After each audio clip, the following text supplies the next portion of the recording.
Like many great television shows, a lot of seasons are defined by an event, are defined by a character, story, and it makes that season stand out more than any other over that show's overall run.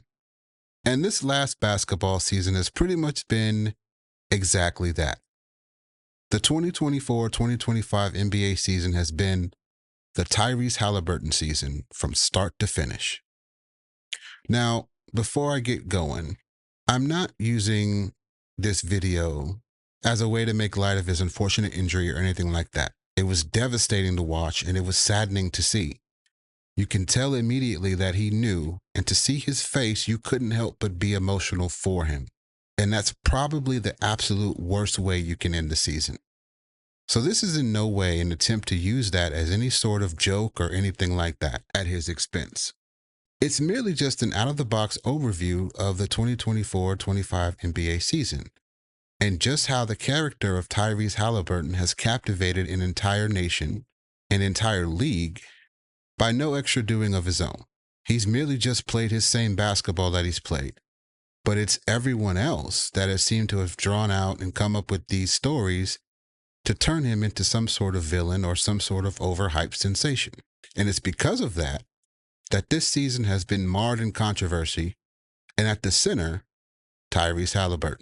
But yet, he has taken it in stride with positivity and humility every step of the way, and led his team to as close to the top of the mountain they've ever been.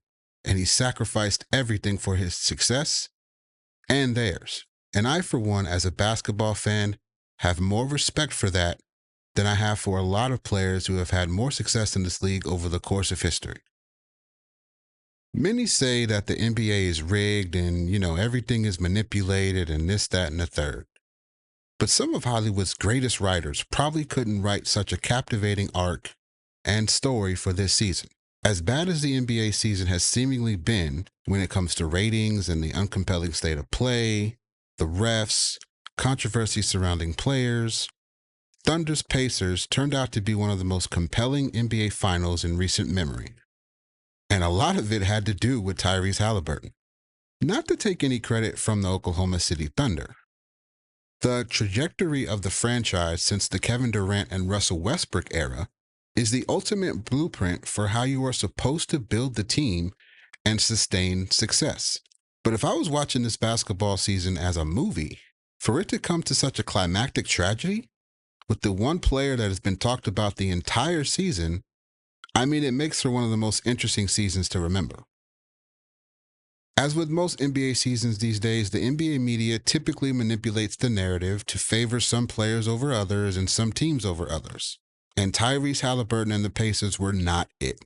Even going back as far as last year when they made it all the way to the finals of the in-season tournament, nobody really gave them the credit that they so rightfully deserved. And even after they overachieved and made it all the way to the Eastern Conference Finals last year, nobody believed that this team was going to be that good nor get better to the point where they would even make the finals next year. And even when Tyrese Haliburton was put on the Olympic team, everybody hated it. Everybody was against it. And when the Pacers started this season struggling, again, the snowball just got bigger and bigger.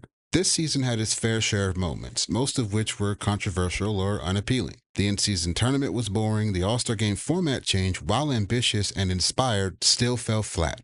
The LeBron James-Stephen A. Smith beef seemed to captivate the league more than anything any actual basketball player did on the floor, including the Joker's ridiculous statistical season. The constant talking heads trying to move players to other teams even while they're still playing for the team that they're contractually obligated to play for, the Dallas Mavericks saga, the firing of great coaches randomly and unnecessarily, and what seems to be the biggest and most foretelling exclamation point this season, significant and devastating injuries plaguing some of the game's most integral players, except LeBron.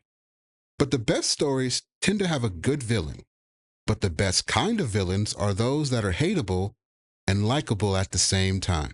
You may not like their methods, but you can't help but respect their purpose. And in a way, that's Tyrese Haliburton. You may not be a fan of his game, but you can't help but like him as a person and player. Much like how people hated Steph Curry because they say he ruined the game, but when you look at Steph Curry, he's one of the most likable and humble players and people the game has ever seen.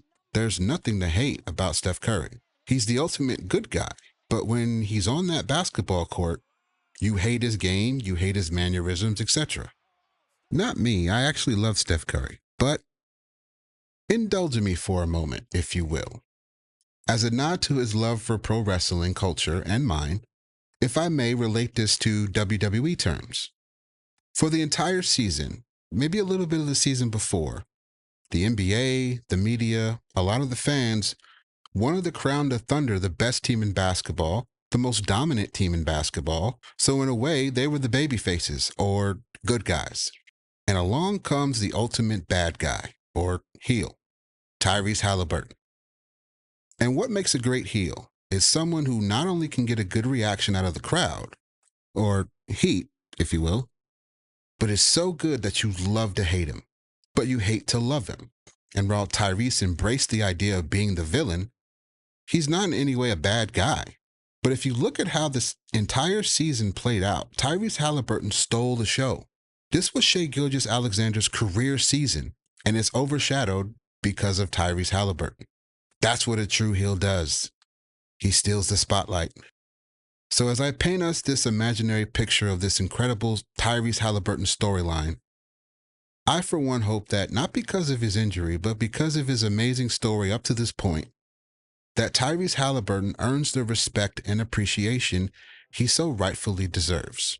We are going to lose out on watching a fantastic basketball player play basketball, and he's going to lose out on a year of his career by no fault of his own. He merely goes out and plays basketball the right way.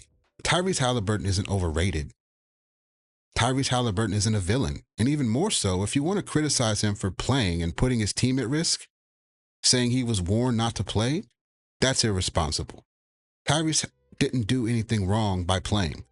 I think any true competitor in his position would have played in that game. You have to, especially if you love the game. Jordan would have played, Kobe would have played, Kareem would have played. Game 7 for a title? That's a dream game. That's a game that if you can play in it, you fucking play in it. Yeah, that's the risk you take, but that's the sacrifice you sign up for. If you're someone who wants to be known for winning, that's what you do. And that's why I love Tyrese Haliburton. Because from day one, he's been an ultimate competitor and underappreciated leader. No matter the adversity, there was no question of like, oh, he let his team down, he gave up on them. You know, we questioned that with LeBron, Joel Embiid, James Harden for years. But you can never question Tyrese's drive and will to want to win.